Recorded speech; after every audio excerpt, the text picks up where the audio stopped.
میرے رسول پاک علیہ السلام کا دروازہ سب سے بڑا دروازہ ہے، حضور کا دروازہ سب سے بڑا دروازہ ہے، لیکن میرے دوستو یاد رکھنا، نبی پاک علیہ السلام نے بھی لوگوں کو جب رستہ دکھایا ہے تو رب کریم کا رستہ دکھایا ہے، اللہ کا رستہ دکھایا، اللہ کریم کا رستہ دکھایا، لوگوں رب کی طرف توجہ کرائی۔ میرے رسول کریم سید عالم صلی اللہ تعالی علیہ وسلم نے لوگوں کی اللہ کی جانب توجہ کرائی اور لوگوں سے یہ کہا کہ وہ اپنے رب کریم کی جانب اپنا ذہن رکھیں، اپنی توجہ اپنے اللہ کی جانب مبذول کریں۔ میری بات کو اچھے طریقے سے سمجھیے گا، علم اللہ تبارک و تعالی عطا کرتا ہے تو اسے اللہ کی عطا ہی سمجھنا چاہیے۔ کچھ لوگوں کے پاس علم ہوتا ہے پر علم نافع نہیں ہوتا، وہ ٹامک ٹونجا مارتے رہتے ہیں ساری زندگی۔ علم کو اللہ کی عطا سمجھیں، اپنی عقل پر اپنے شعور پر زیادہ بھروسہ نہ سمجھیں، نظر اللہ پہ رکھیں۔ حضرت مولا علی شیر خدا کرم اللہ تعالی وجہہ الکریم سے کسی نے پوچھا تھا بڑا عالم کون ہوتا ہے؟ ہمارے ہاں تو اب وہ والے عالم پائے جاتے ہیں نا، اللہ ماشاءاللہ، جو ممبر پہ بیٹھتے ہیں تو دعوے ہی دعوے ہیں، ممبر پہ بیٹھتے ہیں تو دعوے ہی دعوے ہیں، اس طرح کے عالم ہمارے ہاں پائے جاتے ہیں۔ وہ ہر بات میں دعویٰ کرتے ہیں، میں یہ کر دوں گا، میں وہ کر دوں گا۔ یہ مزاج علماء کا نہیں۔ حضرت علی المرتضیٰ سے کسی نے پوچھا بڑا عالم کون ہوتا ہے؟ فرمایا بڑا عالم وہ ہوتا ہے کہ جسے مسئلے کا پتہ نہ ہو تو وہ کہہ دے مجھے نہیں پتا، میں پتہ کر کے بتاؤں گا، غلط بات بیان نہ کرے۔ امام مالک سے کسی نے کوئی مسئلہ پوچھا تو آپ فرمانے لگے مجھے اس سوال کا جواب نہیں آتا، ہمارے بزرگ سمجھاتے کیا ہے؟ وہ کہنے لگا آپ اتنے بڑے امام ہیں تو اس سوال کا جواب نہیں آتا۔ فرمانے لگے اگر مجھے ہر سوال کا جواب آتا پھر تو میں خدا ہوتا، مجھے ہر سوال کا جواب نہیں آتا، مجھے تو اتنا آتا ہے جتنا میرے رب نے مجھے عطا کر دیا ہے۔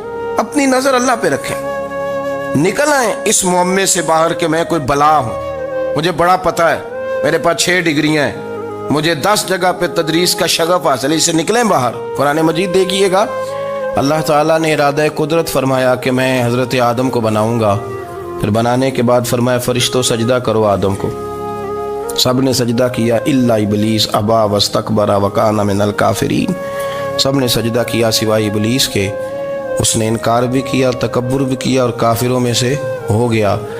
تو یہ جب اللہ تعالیٰ نے سجدہ کرایا تو کیسے کرایا؟ اللہ تبارک و تعالیٰ نے نا حضرت آدم کو علم سکھایا خود، وعلم آدم الاسماء کلہا، خود اللہ فرماتے ہیں کہ میں نے جناب آدم علیہ السلام کو تمام اشیاء کے نام سکھائے، سب اشیاء کے نام سکھائے۔ تو وہ چیزیں پھر میں نے نا، اللہ فرماتے ہیں میں نے فرشتوں پہ پیش کی، میں نے کہا کہ بتاؤ ان کے نام کیا ہے، تو فرشتوں نے جو جواب دیا ہے وہ سمجھنے والا ہے۔ اللہ نے چونکہ خود علم سکھایا تھا حضرت آدم کو، جناب آدم سکھایا تھا لیکن فرشتوں کو نہیں سکھایا تھا، تو اللہ کریم نے فرمایا فرشتوں اب یہ بتاؤ ان چیزوں کے نام کیا ہیں؟ تو فرشتے کیا کہتے ہیں؟ فرشتے عرض کرتے ہیں قالوا سبحانک لا علم لنا۔ آپ کبھی یقین کریں اس چیز کی لذت لیں تو مزہ آ جائے۔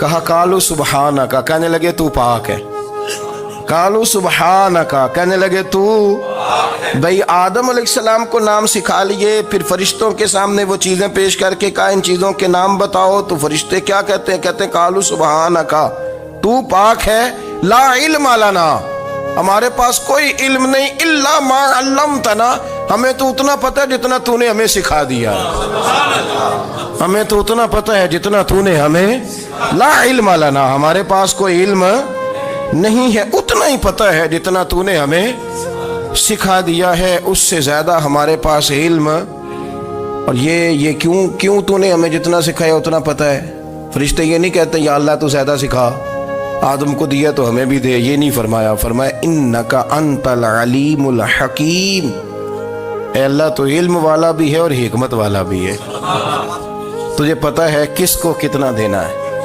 جتنا تو نے مناسب سمجھا جناب آدم کو دیا اور جتنا تو نے بہتر سمجھا وہ تو نے ہمیں عطا فرمایا۔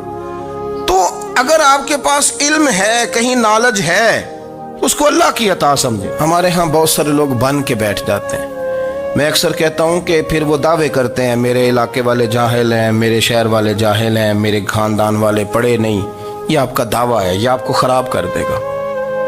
ہم نے بہت سارے ایسے لوگ دیکھے جو بہت بڑے عالم تھے، لیکن اللہ جب لینے پہ آیا تو عقل ہی لے گیا، شعور ہی چلا گیا، حافظے ختم ہو گئے۔ آپ دیکھتے ہیں بڑھاپے میں کچھ لوگ ایسے ہوتے ہیں کہ جن کو یہ بھی یاد نہیں رہتا کہ میرا نام کیا ہے، میں کہاں ہوں، مجھے کدھر جانا ہے۔ تو اس وقت سے اللہ کی پناہ مانگیں اور اپنی نظر اپنے رب کریم کی جانب رکھیں، اللہ کی جانب اپنی نظر کو مبذول رکھیں۔ دوسری بات، علم کے بعد ایک چیز آتی ہے جس کا نام ہے ہدایت، جس کا نام ہے تقوی، جس کا نام ہے پرہیزگاری، جس کا نام ہے عمل، عبادت، ریاضت۔ یہ بھی اسی وقت ہی نصیب ہوتی ہے جب میرا رب کریم نصیب فرما دیتا ہے۔ ہم نے نا نیکی کا اپنا اپنا سٹیٹس بنا لیا ہے، اپنا اپنا معیار بنا لیا ہے۔ کچھ لوگ کہتے ہیں کہ جناب مسجد میں سیمٹ کا توڑا دینے سے بہتر ہے کسی غریب کو آٹے کا تھیلا دے دو۔ اب اس نے اپنا مزاج بنا لیا نا نیکی کا، اس نے اپنا سٹیٹس بنا لیا۔ میرا یہ سوال ہے کہ نبی پاک صلی اللہ تعالیٰ علیہ وسلم جب مدینہ شریف آئے تھے تو حضور نے سب سے پہلے غریبوں میں آٹا تقسیم کیا تھا کہ سب سے پہلے مسجد بنائی تھی؟ کیا عجیب لوگوں کا رنگ ہے، اپنی مرضی کی ہدایت، اپنی مرضی کا تقوی، اپنی مرضی کا معیار۔ مسجد کوئی بڑا چھوٹا خطیب بھی میری طرح کا ہو نا تو وہ مسجد میں بیٹھ کے جب نبی پاک کی بات کرتا ہے تو کہتا ہے میرے رسول پاک غریبوں کا سہارا بن کے آئے۔ وہ غریبوں کی بات کرتا ہے، مسکینوں کی، لاچاروں کی، کمزوروں کی بات۔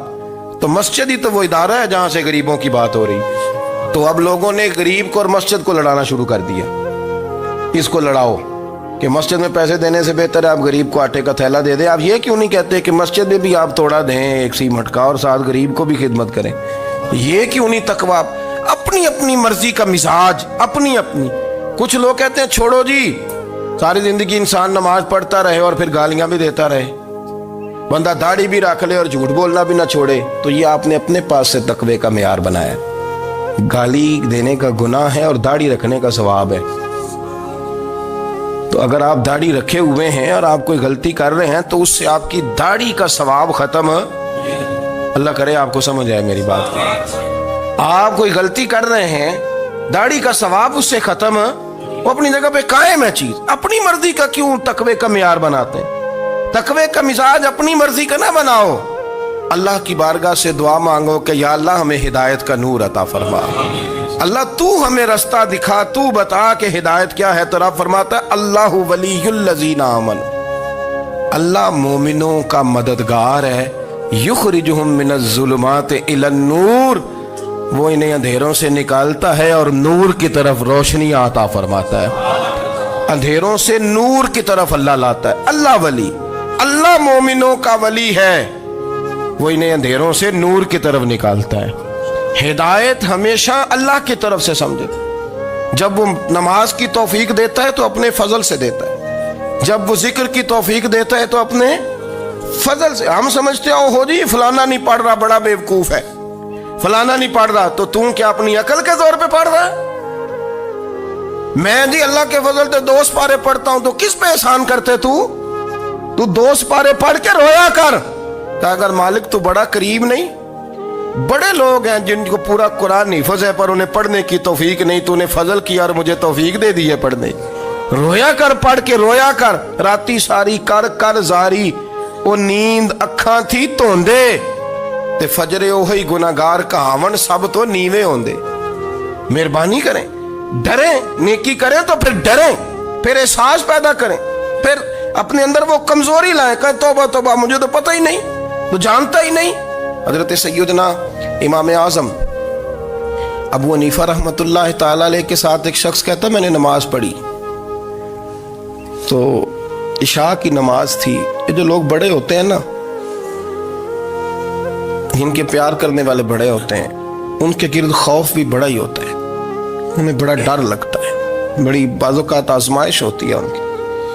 عشاء کی نماز کہتے پڑھی تو امام صاحب نے نا عشاء کی نماز میں تلاوت کی آیتیں فَمَن يَعْمَلْ مِثْقَالَ ذَرَّةٍ خَيْرًا يَرَهُ وَمَن يَعْمَلْ مِثْقَالَ ذَرَّةٍ شَرًّا يَرَهُ، فرمایا جو ذرہ برابر خیر کرے گا وہ بھی قیامت میں دیکھے گا، اور جو ذرہ برابر شر کرے گا وہ بھی قیامت میں اس شر کو دیکھے گا اس کے سامنے آئے گا.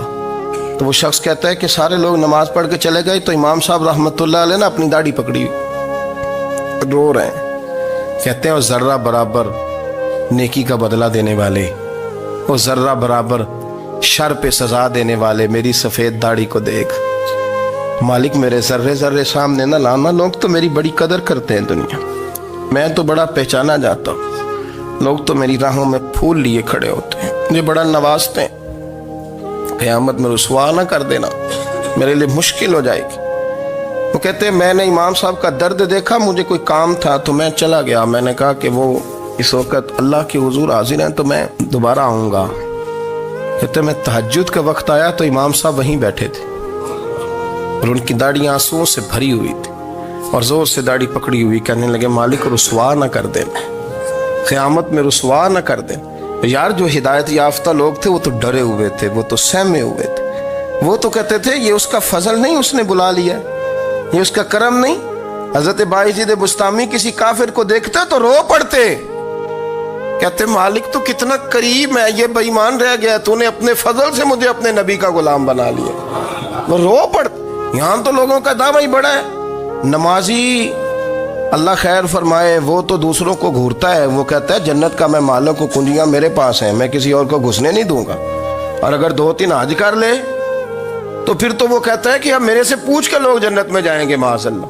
اور اگر وہ 2 4 5 7 دفعہ کوئی نفل پڑھ لے تو پھر وہ کہتا ہے چھوڑیں جی سارے لوگ بے عمل ہیں، میں اکیلا نیک ہوں.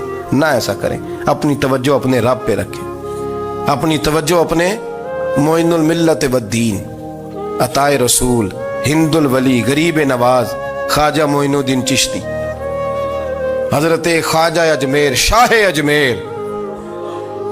اجمیر، والی ہندوستان. آخری عمر میں نا سارا دن روتے گزر جاتا، ساری رات روتے گزر جاتے، ذرا سی کوئی بات کرتا تو رو پڑتے، آنکھیں آنسوں سے بھری رہتی. کئی دفعہ اپنے بھی پریشان ہو جاتے ہیں نا کہ یار تو ایک بات کی جان ہی نہیں چھوڑ رہا. تو خواجہ قطب الدین صاحب بختیار کاکی سے لوگوں نے کہا کہ آپ مرشد سے بات کریں، اتنا بھی تو نہیں نہ رونا چاہیے، ہر وقت اس کے آنسو کی کریے. عاشق دا کام ہی رونا تونا تے بنا رویوں نہیں منظوری. یہ عاشق سدا ہی روندا رہندا ہے، پاویں وصل ہوئے تے پاویں دوری.